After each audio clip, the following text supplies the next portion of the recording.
Excuse me sir, sir मुझे आपसे एक रिक्वेस्ट करनी थी। बोलो अर्चिता। सर मुझे अपनी सीट चेंज करनी है। मुझे हरिंदर सर के साथ नहीं, गुरप्रीत सर के साथ बैठना है।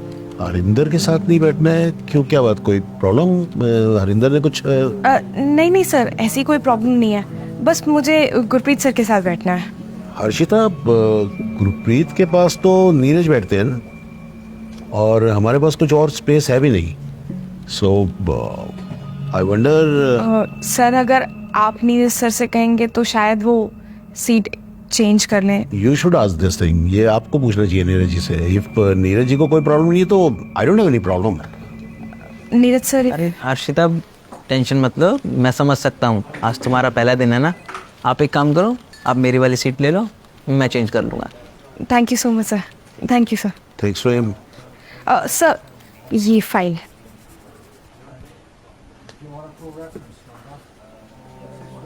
एक्सक्यूज़ मी सर, मुझे आपसे कुछ बात करनी थी। सर मुझे गौरव और नितेश के साथ नहीं बैठना, आप मुझे गुरप्रीत सर के साइड वाला डेस्क दे दीजिए। ज्योति, ये गौरव के साथ बैठने में क्या प्रॉब्लम, क्या है तुम्हें? नहीं सर, कोई प्रॉब्लम नहीं है, बस आप मुझे सर के साइड वाला डेस्क दे दीजिए। सर मैं हैंडल करता हूँ सर। ज्योति तुम एक काम करो, गुरप्रीत जी के साथ में ना रितेश बैठते हैं, तो तुम रितेश को बोलो, वो तुमसे एक्सचेंज कर लेगा। ठीक है।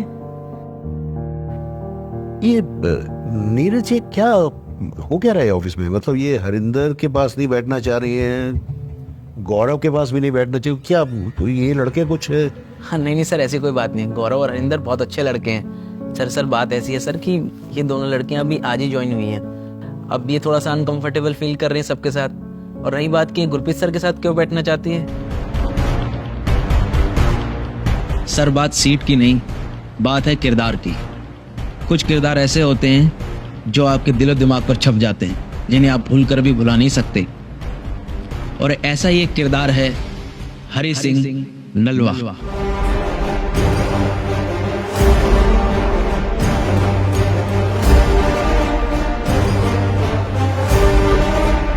सर ये बात है 1835 से 36 के आसपास की। महाराजा रंजीत सिंह के एक बहुत ही बहादुर सेनापति थे हरि सिंह नलवा जी, जिन्होंने खैबर दर्रे पर विजय हासिल की थी, जिस जगह पर आज तक कोई भी जीत न सका।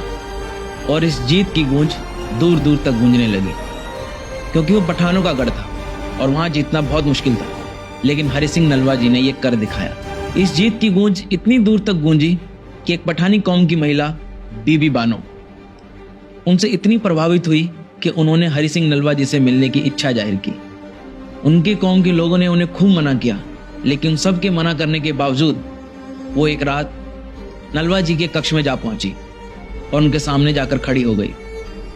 हरि सिंह नलवा इस तरह देखकर उन्हें आश्चर्यचकित हो गए और उन्होंने बड़ी सब्र के साथ उनसे पूछा कि आपका यहाँ आने का क्या उद्देश्य है। और हरि सिंह नलवे से बात कर कर वो इतनी प्रभावित हुई, क्योंकि उन्होंने ऐसा वीर योद्धा पहले कभी नहीं देखा। और बीबी बानो ने उनसे एक इच्छा जाहिर की कि मेरा पुत्र बिल्कुल आप जैसा हो, और हरि सिंह नलवे जी से ये कहा कि वो उनसे विवाह कर ले।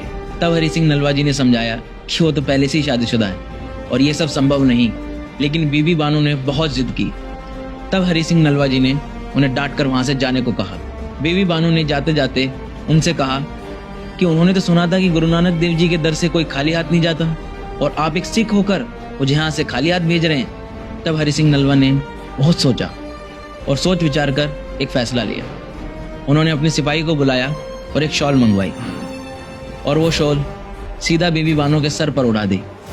और उन्होंने बड़ी प्रेम पूर्वक कहा कि देखिए, मैं आपसे विवाह तो नहीं कर सकता, आपको मेरे जैसा पुत्र चाहिए ना, तो आज से मैं ही आपका पुत्र हूं और आप मेरी मां। हरि सिंह नलवा जी का ये किरदार देखकर बीबी बानो और भी प्रभावित हुई।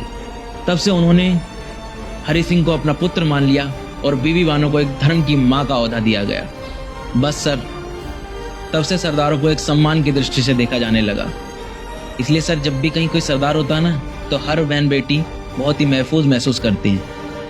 इसलिए सर कहा जाता है, एक सरदार का किरदार बहुत ऊंचा होता है। और सर वो बात तो आपने सुनी ही होगी कि अगर कोई बाप अपनी बेटी को अकेले किसी ट्रेन में भी भेजता है तो वो ये कोशिश करता है कि उसकी बोगी में अगर एक भी सरदार हुआ ना तो उसकी बेटी महफूज महसूस करेगी।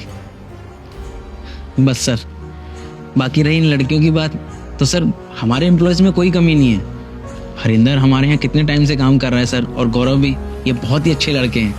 बट सर होता है ना कि पहली नज़र में कोई किसी को जज करे, क्या पता किसके बारे में क्या सोच रहा हो, लेकिन जिसके सर पे पगड़ी होती है ना सर, उसे देखकर कभी कुछ सोच विचार आ ही नहीं सकता, क्योंकि वो पगड़ी ना सर सम्मान और सुरक्षा का प्रतीक होता है। इसलिए उन लड़कियों को लगा कि जिसने पगड़ी पहनी हुई है वो कभी कुछ गलत नहीं करेगा उनके साथ, इसलिए वो सब गुरप्रीत सर के साथ बैठने को जिद कर रही थी। तुमने ठीक कहा नीरज, ऐसे ही थोड़ा कहा जाता है कि सिंग इज किंग। बिल्कुल सर, बिल्कुल। ठीक है, कोई दिक्कत नहीं है, और मैं उनकी फीलिंग्स की भी कदर करता हूँ।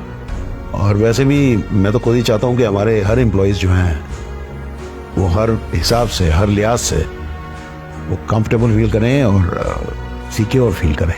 जी सर।